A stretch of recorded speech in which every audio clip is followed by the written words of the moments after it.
daleen ak jàmm ci seen bii di Makane bi TV Makane bi TV di leen indi ay information yu wér te wóor ca tàng ba di la wax ne kat nga daal di abonné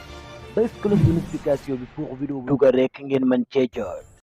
mbokki internet yu seen bii di Makane bi TV daleen ak jàmm si xibaar ñu wax si mbirum ki nga xamante ni mooy Thioro Mandela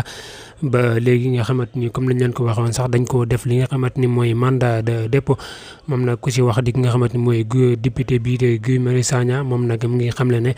kii di Thioro Ndiaye liñ koy jiiñ ñi moom deful si dara bi nga pass bi nga xamante ni moom mooy pass Facebook bi nga xamante ni moom la ñu wax ne moo ko moom